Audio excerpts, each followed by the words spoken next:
All right, to weather now. We are still tracking Hurricane Beryl as it is just making all of us nervous here, and it's been deadly. Yeah, and it's funny that I actually thought about that house, our report that we did on that house on Galveston Island, because I think we're going to see perhaps some similar impacts that Tropical Storm Alberto earlier. We referenced those earlier storms. That was Tropical Storm Alberto that even kind of eroded away even more land. We could certainly see that with Beryl, and yes, there could even be stronger impacts. So let's dive in. We'll start with that satellite imagery. And again, we haven't seen any major changes over the day today. We have seen to continue to slightly weaken, but still a major hurricane and having major impacts on Jamaica, where we're seeing hurricane force winds, tropical storm force winds, and all of the rain and the storm surge that goes along with that happening to Jamaica right now. And the Cayman Islands is coming up next. That's what's going to be happening later on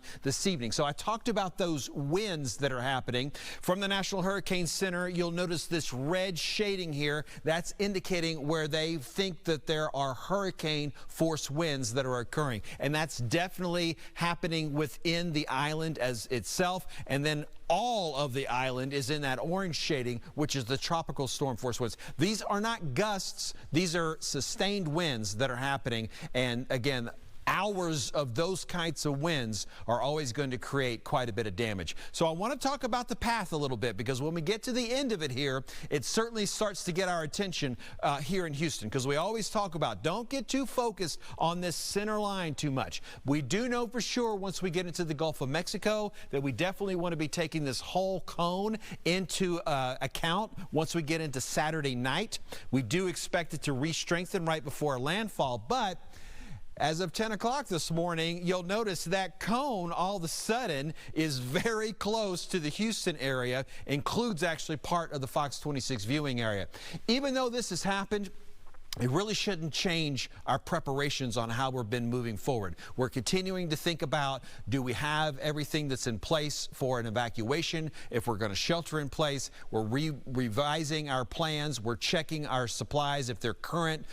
Continue to think about those things. Don't get too lost in the holiday and kind of lose track over the weekend. So here's one of the scenarios that would take this a little further to the north. I talked about the whole cone, right? Well, if this is a stronger storm and our high pressure moves to the east a little bit more, that would help take that that center a little bit further to the north, perhaps even having a Texas landfall.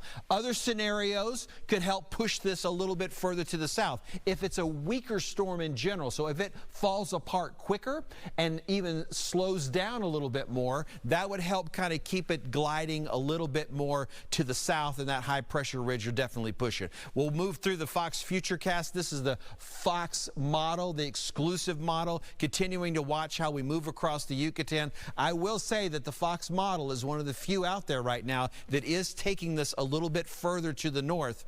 Most of the other models are keeping it more of a Mexico landfall. This model, at least on the latest runs, wants to trend a little bit further to the north, but all that's going to change over the next couple of days still. Heat advisory for tomorrow. Let's make sure we're being safe. Those temperatures going to be in the upper 90s.